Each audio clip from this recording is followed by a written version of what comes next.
Hello friends, आज का जो टॉपिक है वो शुगर के पेशेंट से संबंधित है। आमतौर पर शुगर के पेशेंट आके बताते हैं कि जब हम अपनी ब्लड शुगर चेक करते हैं, ग्लूकोमीटर से उसकी रीडिंग कुछ और आती है और जब हम लैब से जाके करवाते हैं तो उसकी रीडिंग कुछ और आती है। इन दोनों में से कौन सी रिपोर्ट सही होती है, ग्लूकोमीटर वाली या फिर लैब रिपोर्ट वाली? इसके बीच में उनके मन में बड़ा कन्फ्यूज़न रहता है। तो आज इस वीडियो में आपको बताऊंगा कि दोनों में से कौन सी रिपोर्ट सही होती है और दोनों में कितना वेरिएशन हो सकता है। वीडियो शुरू करने से पहले मैं आपको रिक्वेस्ट करता हूं कि जो दर्शक नए हैं वो मेरे इस चैनल को सब्सक्राइब कर दें और अगर आपको ये वीडियो अच्छा लगे तो इसको शेयर कर दें। तो चलिए शुरू करते हैं आज का वीडियो। दोस्तों, सबसे पहले ये जानते हैं कि ग्लूकोमीटर की आवश्यकता क्यों पड़ी। जैसा कि हम जानते हैं कि हमारे शरीर का ब्लड शुगर लेवल जब हम खाना खाते हैं तो उस समय बढ़ जाता है, उसके बाद वो धीरे धीरे कम होना शुरू हो जाता है। लेकिन जो शुगर के पेशेंट होते हैं उनमें यह एकदम से नॉर्मल नहीं रहता, उनके बीच में यह लेवल बढ़ा रहता है और उसके अनुसार ही डॉक्टर उनको टैबलेट्स या फिर इंसुलिन प्रिस्क्राइब करता है कि कितने यूनिट लेने हैं कितने नहीं। लेकिन घर बैठे मरीज को कैसे पता चलेगा कि उसका जो ब्लड शुगर लेवल कितना है? इसलिए ग्लूकोमीटर की सहायता से हम ये जान सकते हैं कि हमारा ब्लड शुगर लेवल कितना है और हमने इंसुलिन के कितने यूनिट्स लेने हैं, या जो शुगर की दवाई है उसकी टैबलेट एक खानी है, डेढ़ खानी है या दो खानी है। तो इस तरह से हम ये आसानी से घर बैठे जान सकते हैं कि हमारी जो डोज है कैसे हम फिक्स कर सकते हैं ब्लड शुगर लेवल को नोट करके। अब आमतौर पर लोगों के मन में यह एक सवाल आता है कि क्या ग्लूकोमीटर से जो शुगर चेक करते हैं उसकी रीडिंग सही होती है? अगर होती है तो कितने % सही होती है? तो यह मैं आपको बता देना चाहता हूँ कि यह डिपेंड करता है कि कौन सी कंपनी का ग्लूकोमीटर आप चेक कर रहे हैं। वैसे एक अच्छी कंपनी का ग्लूकोमीटर लें तो ऑन एन एवरेज इसकी जो रिपोर्ट होती है और दूसरी जो लैब वाली रिपोर्ट होती है उसमें 10 से 15% का डिफरेंस होता है।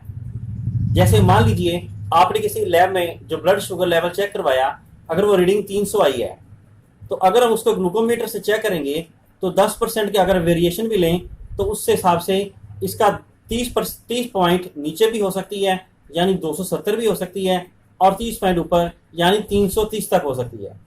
तो इस प्रकार से 10% की वेरिएशन मान के चलें कि ग्लूकोमीटर की रीडिंग में आती है।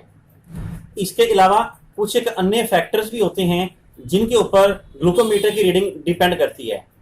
जैसे कि जब हम फिंगर को प्री करते हैं तो उस समय हमारी जो फिंगर है वो बिल्कुल सूखी होनी चाहिए, ड्राई होनी चाहिए। कई बार हम उसको स्पिरिट स्वैप से या सैवलों से साफ करते हैं तो गीली रहती है और उसी के बीच में प्रिक कर देते हैं और स्ट्रिप को साथ में टच कर देते हैं, तो ऐसे में जो रीडिंग आएगी वो गलत आएगी। इसलिए जब कभी भी आपने ग्लूकोमीटर से शुगर चेक करनी है तो उस समय आपकी फिंगर जो है ड्राई होनी चाहिए। दूसरा जो मुख्य कारण है कि जो ब्लड शुगर जो स्ट्रिप्स का कंटेनर है उसको हम सही तरीके से बंद नहीं करते हैं। जैसे कि ये लिड है, इसको हम अगर खुला रखेंगे तो इसके बीच में से मॉइस्चर इसके अंदर चले जाएगी और जब हम रीडिंग लेंगे तो गलत आएगी। इसलिए जब कभी इसको यूज कर रहे हैं, यूज करने के बाद इसको अच्छी प्रकार से टाइट बंद करके रखना है, खुले में नहीं रखना है। खुले में रखेंगे तो ये हमेशा गलत रीडिंग देगी। एक अन्य फैक्टर जो काउंट करता है कि जब हम लैब में ये टेस्ट करते हैं तो उसमें हमारा जो ब्लड होता है वो वीनस ब्लड होता है, यानी बाजू के वेन में से लिया जाता है, और जो हम ग्लूकोमीटर से चेक करते हैं वो फिंगर को प्रिक करके कैपिलरी ब्लड लेते हैं। सो दोनों की रीडिंग में डिफरेंस आता है और मोटे तौर पर हम कह सकते हैं कि जो लैब वाली रिपोर्ट होती है वो ज़्यादा ऑथेंटिकेट होती है और ग्लूकोमीटर वाली जो रिपोर्ट होती है वो अंदाजा से उसके लगभग होती है। तो इस प्रकार से उसका 10 या 15% का डिफरेंस रख के आप अपनी जो शुगर की मेडिसिन है उसको एडजस्ट कर सकते हैं, इंसुलिन की डोज को एडजस्ट कर सकते हैं। तो दोस्तों, ये थी एक छोटी सी परंतु महत्वपूर्ण जानकारी ब्लड शुगर के बारे में। तो अब आप आसानी से जान सकते हैं कि कौन सी रिपोर्ट को हम सही माने और उसके अनुसार ही अपनी शुगर की मेडिसिन लें। आशा करता हूँ कि आपको ये जानकारी अच्छी लगी होगी। अगर आपको ये जानकारी अच्छी लगी तो इस वीडियो को ज़्यादा से ज़्यादा लाइक करें, शेयर करें और मेरे चैनल को सब्सक्राइब करें। Thank you.